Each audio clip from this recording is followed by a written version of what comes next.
मित्रांनो, असं म्हटलं जातं की धनाची देवी माता लक्ष्मी तिथेच वास करते जिथे धर्माचं पालन होतं, सत्याचं साधनं केलं जातं आणि पवित्रतेचं वातावरण असतं.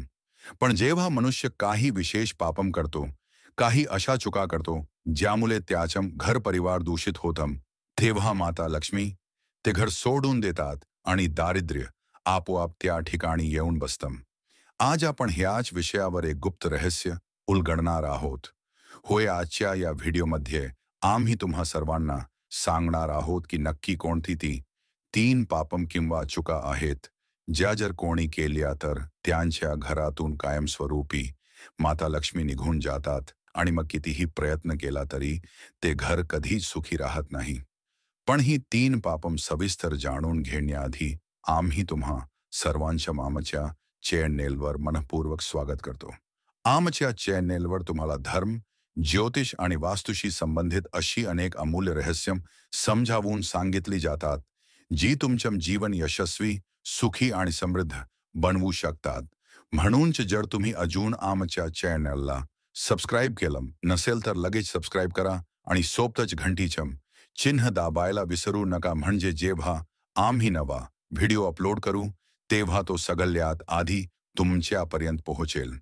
मित्रांनो, आता उशीर न करता आपण जाणून घेऊ या की ती कोणती तीन पापम आहेत ज्यामुळे माता लक्ष्मी रागावून घर सोडून जातात. मित्रांनो, आपल्या शास्त्रामध्ये सत्याला परमधर्म म्हटलं आहे. भगवान श्रीकृष्णांनी सुद्धा गीतेमध्ये सांगितलं आहे की सत्य हेच सर्वात मोठं व्रत आहे आणि जो मनुष्य सत्याचं पालन करतो तो मनुष्य स्वतः भगवानासारखा होऊन जातो. आता तुम्हीच विचार करा की जिथे सत्याचं महत्त्व इतकं मोठं आहे, तिथे जर कोणी खोटं बोलायला लागलं, असत्याचा आधार घ्यायला लागलं, इतरांना फसवायला लागलं, तर त्या घरात माता लक्ष्मी थांबतील का? माता लक्ष्मीला शुद्धता, पवित्रता आणि खरी गोष्ट फार प्रिय आहे. त्या धन आणि ऐश्वर्य देतात, पण फक्त त्याला जो इमानदारीने आणि सत्याच्या मार्गावर चालतो. एक उदाहरण घ्या. एका घरातले लोक खूप मेहनत करत होते, पण तरीही कायम कमतरता होती. कारण हे नव्हतं की माता लक्ष्मी त्यांच्यावर प्रसन्न नव्हत्या, तर कारण असं होतं की त्या घरच्या करता नेहमी खोटं बोलत होता. कधी व्यापारामध्ये तर कधी नातेसंबंधांमध्ये. एके दिवशी पंडितजींनी सांगितलं की जिथे खोटं राहतं तिथे सत्य निघून जातं, आणि जेव्हा सत्य निघून जातं तेव्हा धर्मही निघून जातो, आणि जेव्हा धर्म निघून जातो तेव्हा लक्ष्मीही ते घर सोडून देतात. खोटं बोलणं ही फक्त एक सवय नाही, तर ते एक असं बीज आहे जे हळूहळू जीवनात पापाचं झाड वाढवतं. जेव्हा माणूस एकदा खोटं बोलतो तेव्हा त्याला ते झाकण्यासाठी अनेक खोटं बोलावं लागतं आणि हळूहळू तो फसवणूक आणि कपटाच्या जाळ्यात अडकतो. असं माणूस कदाचित थोड्या वेळासाठी पैसा कमावेल, पण तो पैसा टिकत नाही. लक्ष्मी कायमस्वरूपी त्याच्या घरी राहत नाहीत. काही कालातच दारिद्र्य त्याला वेढून टाकतं. असं म्हटलं जातं की माता लक्ष्मी तिथेच जातात जिथे सच्चाई आणि साधेपणा असतो. जुन्या काळात ऋषीमुनी जंगलात साधम जीवन जगत होते. त्यांच्याकडे ना सोने होतं ना चांदी, पण तरीही ते सदैव लक्ष्मीने संपन्न असायचे, कारण त्यांच्या जीवनात सत्य आणि धर्म होता. आता विचार करा की एक साधू ज्याच्याकडे भौतिक वस्तू नाहीत तो कधी दारिद्र्य म्हणवला गेला नाही, तर त्याचं जीवन शांतता आणि समृद्धीने भरलेलं होतं. याचं कारण म्हणजे सत्याचं पालन करणं हेच सर्वात मोठं धन आहे, आणि असत्याचा आधार घेणं हेच सर्वात मोठं पाप आहे. जर कुटुंबात एकही माणूस सतत खोटं बोलत असेल तर त्याचा परिणाम संपूर्ण घराच्या वातावरणावर होतो. घराची शांतता नष्ट होते, आपला विश्वास तुटतो, नातेसंबंध तुटतात आणि हळूहळू लक्ष्मी माता ते घर सोडून जातात. कदाचित तुम्हीही पाहिलं असेल की ज्या घरांमध्ये लोक बेईमानीने पैसा कमावतात तिथे दिखावा फार असतो, पण सुख आणि समाधान नसतं. शास्त्रांमध्ये एक कथा आहे. एक व्यापारी होता जो प्रत्येक ग्राहकाला फसवत होता. त्याने खूप पैसा जमा केला, महालासारखं घर बांधलं, पण घरात नेहमी भांडणं व्हायची. त्याची पत्नी आजारी पडायची, मुलं आपापसात भांडायची आणि घराचं वैभव हळूहळू नष्ट झालं. जेव्हा त्याने एका संताला विचारलं की माझं सगळं का संपलं, तर संत म्हणाले की तू खोट्याच्या आधारे पैसा कमावला आणि हेच सर्वात मोठं पाप आहे. ह्यामुळेच माता लक्ष्मी तुझ्यावरून रुसल्या आणि तुला सोडून गेल्या. याचा अर्थ असा की जर आपण अस्त्याचा मार्ग निवडला तर तो फक्त आपल्याला थोड्या वेळासाठी सुख देतो, पण कायम दारिद्र्य आणतो. माता लक्ष्मी कधीही तिथे राहत नाहीत जिथे असत्याचं राज्य असतं.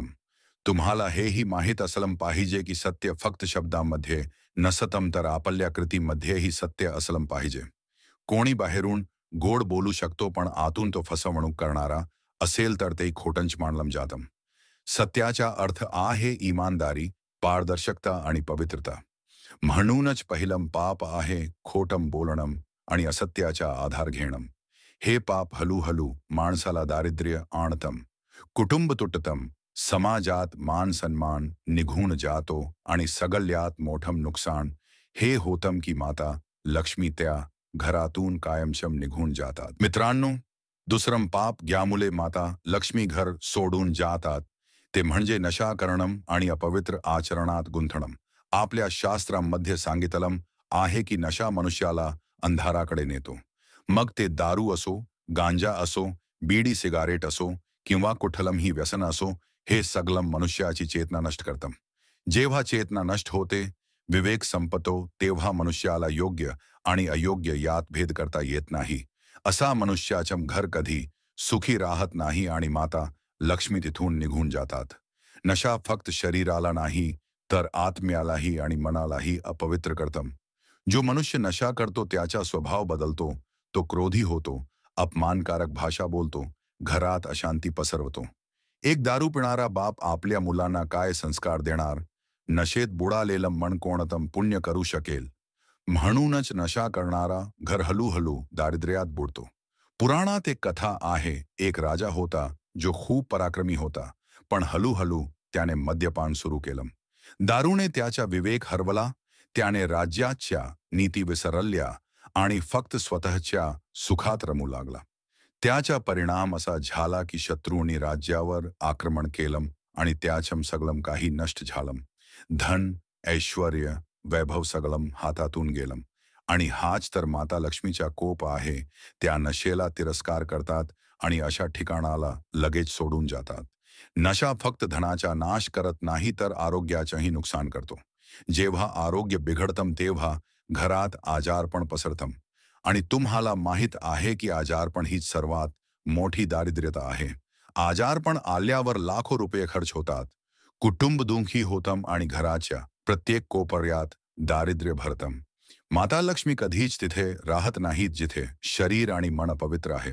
शास्त्रांमध्ये सांगितलं आहे की नशा मनुष्याला पापाच्या वाटेवर नेतं.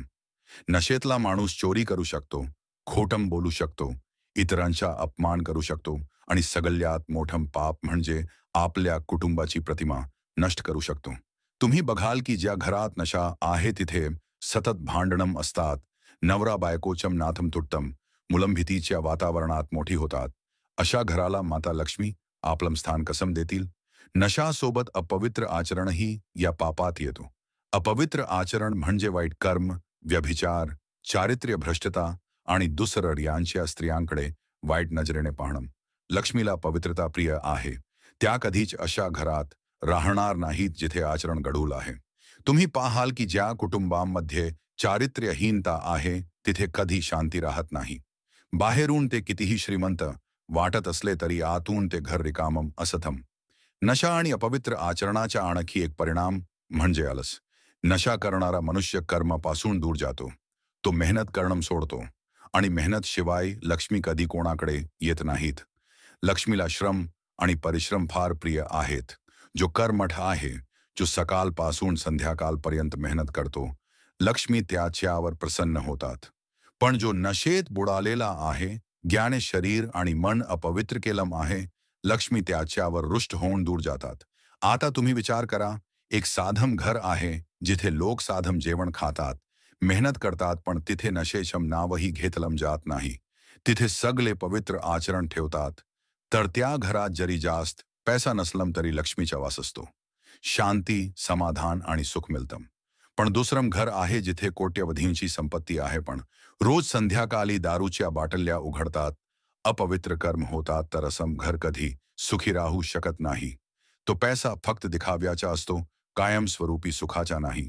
म्हणून मित्रांनो, दुसरं मोठं पाप आहे नशा आणि अपवित्र आचरण. हे पाप माता लक्ष्मीला सगळ्यात जास्त अप्रिय आहे. जेव्हा घरातला कुणीही सदस्य या पापात बुडतो, तेव्हा समजून घ्या की हळूहळू लक्ष्मी ते घर सोडून चालल्या आहेत. आणि जेव्हा लक्ष्मी निघून जातात, तेव्हा दारिद्र्य, आजारपण, भांडणं आणि दुःख आपलं स्थान घेतात. मित्रांनो, तिसरे मोठे पाप ज्यामुळे माता लक्ष्मी घर सोडून जातात ते म्हणजे आलस करणे आणि परिश्रमापासून पळणे. आपल्या शास्त्रांमध्ये आलसाला माणसाचा सर्वात मोठा शत्रू म्हटले गेले आहे. असे सांगितले आहे की आलस माणसाच्या सगळ्या गुणांना नष्ट करतो. जसे पाणी सतत वाहत राहिले तर ते शुद्ध आणि निर्मल राहते, पण जर तेच पाणी कुठेतरी थांबले तर त्यात घाण आणि दुर्गंधी पसरते. तसेच माणसाचे जीवन आहे. जर तो सतत कर्म करत राहिला तर त्याचे जीवन पवित्र आणि उपयुक्त राहते, पण जर तो आलशीपणात पडला तर त्याचे जीवन व्यर्थ आणि ओझ्याचे होते. लक्ष्मी मातेला परिश्रम फार प्रिय आहेत. त्या फक्त त्या घरात वास्तव्य करतात जिथे लोक श्रमाचा मान राखतात, मेहनतीला पूजेसारखे मानतात आणि कर्माला जीवनाचे धर्म समजतात. पण जिथे लोक कामचुकारपणा करतात, प्रत्येक कामापासून पळ काढतात, नेहमी आराम आणि सुखभोग याचाच विचार करतात, तिथे लक्ष्मी टिकत नाहीत. आलस हळूहळू दारिद्र्य आणि दुर्दैवाला बोलावून आणतो. तुम्ही पाहिले असेल की एखादा शेतकरी सकाळी सूर्य उगवण्याआधीच शेतात कामाला जातो, दिवसभर परिश्रम करतो, घाम गाळतो, तर संध्याकाळी त्याचे घर साधे असले तरी त्यात समाधान आणि सुखाचे वातावरण असते. पण दुसरा माणूस जो सकाळी उशिरापर्यंत झोपतो, दिवसभर वेळ वाया घालवतो, काम करण्यापासून कचरतो, तो कितीही पैशांचा मालक असला तरी त्याचे घर हळूहळू कंगाल होऊ लागते. हे लक्ष्मीचेच नियम आहेत की जो परिश्रम करत नाही त्याच्यावर त्या रागावतात. शास्त्रात लिहिले आहे की भगवान विष्णू स्वतः कधी आळशी राहत नाहीत. तेही सृष्टीच्या रक्षणात आणि पालनात सदैव गुंतलेले असतात. जेव्हा भगवान ही कर्मशील आहेत तर माणसाला आलस कसा शोभून दिसेल. जो माणूस कामापासून पळ काढतो तो स्वतःच्या नशिबाला कमकुवत करतो आणि नशीब कमकुवत झाले की लक्ष्मी त्या घरातून निघून जातात. आलस फक्त आर्थिक गरिबी आणत नाही तर मानसिक आणि आध्यात्मिक पतनही करतो. आळशी माणसाला ना समाजात सन्मान मिळतो, ना कुटुंबात आदर मिळतो. घरातील वातावरण ओझे वाटायला लागते. अशा घरात उत्साह राहत नाही, सकारात्मकता संपते. हळूहळू तिथे भांडणे, कलह आणि घर करते. एक कथा सांगितली जाते की एका नगरात दोन मित्र राहत होते. एक मित्र सकाळपासून संध्याकाळपर्यंत परिश्रम करत असे. व्यापारी कामात प्रामाणिकपणे मेहनत घेऊन पैसे कमवत असे. दुसरा मित्र नेहमी कामापासून पळ काढत असे, म्हणत असे की नशिबानेच सगळं मिळतं, मला मेहनत कशाला करायची. परिणाम असा झाला की मेहनती मित्राचे घर सुखी झाले. लक्ष्मी माता त्याच्या घरी स्थायीपणे राहू लागल्या, पण आळशी मित्राचे घर हळूहळू उद्ध्वस्त झाले. बायको मुलांनीही त्याचा साथ सोडला आणि तो दरिद्री होऊन भटकू लागला. ही कथा स्पष्ट सांगते की आळस लक्ष्मी मातेला सर्वांत प्रिय आहे. आळशी माणूस नेहमी इतरांवर अवलंबून राहतो. त्याला हवं असतं की मेहनत न करता सगळं मिळावं, पण हा सृष्टीचा नियम नाही. लक्ष्मी कधीही त्या घरात कायम राहत नाहीत जिथे परिश्रमाचा अभाव असतो. लक्ष्मीला घामाचा वास प्रिय आहे. त्यांना ते हात आवडतात जे मेहनतीमुळे खरबरीत झाले आहेत. त्यांना तो माणूस आवडतो जो आपल्या कुटुंबासाठी श्रम करतो. आलसामुळे माणसाचे विवेक बुद्धीही नष्ट होते. तो योग्य वेळी योग्य निर्णय घेऊ शकत नाही. तो संधी गमावतो आणि जीवनात मागे पडतो. हळूहळू तो समाजापासून तुटतो आणि नैराश्यात बुडतो. म्हणूनच आलसाला सर्व ग्रंथांत पाप म्हटले गेले आहे. मित्रांनो, तिसरे पाप म्हणजे आलस आणि कामचुकारपणा. जो माणूस आपल्या कर्तव्यापासून पळतो, आपल्या श्रमाला टाळतो, तो फक्त स्वतःचे जीवन नष्ट करतो असे नाही तर आपल्या घरातून माता लक्ष्मीला दूर करतो. आणि लक्ष्मी निघून गेल्यावर घरात दारिद्र्य, कलह आणि दुःख यांचे वास्तव्य होते. मित्रांनो, आज आपण पाहिलं की घरातून माता लक्ष्मी दूर होण्याचे कारण हे तीन महत्त्वाचे पाप आहेत: असत्य बोलणं, नशा आणि अपवित्र आचरण, आणि आलस व परिश्रम टाळणे. हे पाप आपले जीवन फक्त आर्थिकदृष्ट्या नाही तर मानसिक, सामाजिक आणि आध्यात्मिकदृष्ट्या देखील नष्ट करतात. त्यामुळे आपण नेहमी सत्य आणि प्रामाणिक राहणे, नशा व व्यसनापासून दूर राहणे, मेहनत करणे आणि आलस टाळणे या गोष्टींचा मार्ग अनुसरावा. जर तुम्हाला आजचा व्हिडिओ आवडला असेल आणि तुम्हाला हे पाप आणि त्यांचे परिणाम समजले असतील, तर कृपया आमच्या चॅनेलला सबस्क्राईब करा. सबस्क्राईब केल्यावर तुम्हाला अशा पवित्र आणि उपयोगी माहितीचे अपडेट्स सगळ्यात आधी मिळतील. सोबतच बेल आयकॉन दाबायला विसरू नका, जेणेकरून जेव्हा नवीन व्हिडिओ येईल तेव्हा तुम्हाला लगेच नोटिफिकेशन मिळेल आणि तुम्ही त्याचा फायदा घेऊ शकाल. मित्रांनो, आपल्या जीवनात लक्ष्मी माता कायम राहाव्यात, घरात सुख शांती व समृद्धी असावी, यासाठी आज आपण घेतलेल्या मार्गदर्शनाचे अनुसरण करणे फार गरजेचे आहे.